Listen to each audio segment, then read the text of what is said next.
My name is James Quick, and I'm a developer advocate here at Auth0. In this video, I'm going to show you how to set up authentication in a React application in 5 minutes. Now, before you get started with this video, make sure to check the description below where you'll have a few links that will be really helpful. There's a link to a full blog post covering authentication in React with Auth0. There's also a link to the starter code that we will use in this demo.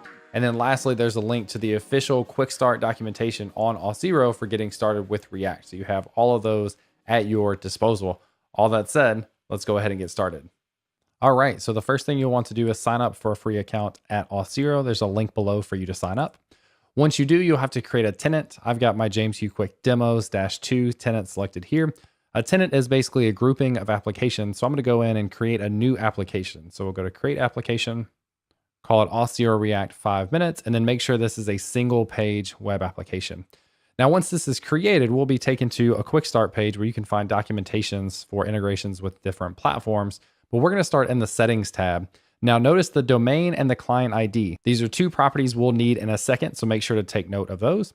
And then if we scroll down, we'll need to update a couple of different properties in here for callback URLs, allowed logout URLs, and allowed web origins. Now the redirect flow with authentication here redirects the user to Auth0 and then back to our application. So we're telling Auth0 that we want to allow that process to happen from localhost port 4040. All right, our next step is to go ahead and clone the starter repository. Now you'll have a link to this repo in the description below, so make sure you use that. And once you clone it, go ahead and open it up in your editor of choice. Now that we have that project open in VS Code, we can run an npm install to install all of the packages.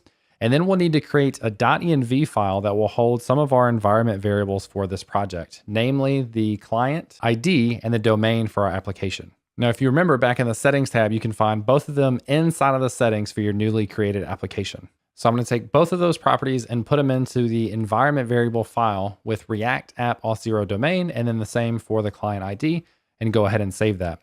In the meantime, it looks like all of our packages have been installed, but there's one additional dependency that we need to add, and that's the actual Auth0/Auth0-React package. This is the library that we're going to use to be able to add authentication to our app. All right, looks like that finished installing as well. So then I'm going to go into source, add a new file called Auth0 provider.js. And what we're going to do is basically take the Auth0 provider that comes from the SDK and then add a little bit to it. I'll show you that in a second. So I'm going to copy a little bit of starter code for this from that blog article that you'll have a link to in the description below. So make sure you check that out, and we'll cover what this does here in a second. So I'm going to copy and paste this into our Auth0 provider file. And what this does is it will use the Auth0 provider that comes from the SDK. Notice that up here. It's going to create a provider around that. And then we're going to tell it what the configurations are, including the domain and the client ID. That will help set all of that up. We'll export that thing at the bottom. And the main thing we're trying to do here is use history from React Router to attach it to this provider. So once we have that boilerplate code in place, we can come over to our application, and we want to import the Auth0 provider with history. And then wrap this entire app with that provider with history, because that's what we named it inside of this Auth0 provider here. We wrap it with our entire application. I got an auto import in here, so make sure you do that import. This will make the hooks from Auth0 available to us in any component that we decide to work with. To make sure this is working, let's go ahead and run an npm run start. And it looks like that application started up correctly, which is great. Now let's go into our components and then into the main nav file where we'll add a couple of buttons for our nav bar. Since this function component originally has an implicit return, we'll need to put this down on a new line to make this explicit. So we'll come all the way down and add a closing bracket here. That way we'll allow ourselves to write some code inside of this function. So now that we've got that formatted, we want to use the use Auth0 hook. Notice I get auto import in here again. And from that thing, we want to destructure certain properties. So we want to get the login with redirect function, the logout function, as well as the user and is loading properties as well.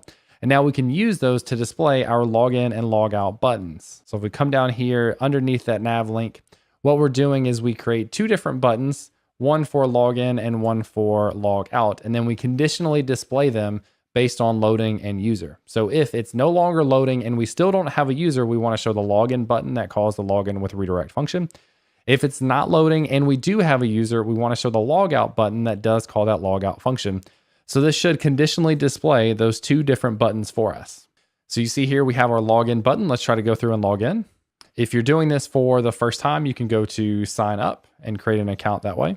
After sign up was successful, we can authorize the app. And after that login process is finished, notice that we now have our log out button instead of the log in button. So we know that that is working correctly. Now that is login and logout, adding authentication to our application in just a few minutes, but let's take a little bonus time and add profile information about the user.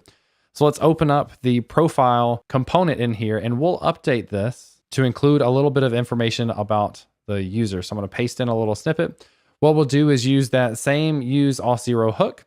We'll grab the user from that hook. We'll get the name, picture, and email, and then we'll display that information in the profile page. So let's save that. And when the page refreshes, if we navigate to the profile page, we should see information about the logged in user. And then lastly, if we log out, you can see that we've logged out and now the login button shows again. All right, so that was authentication in React in 5 minutes.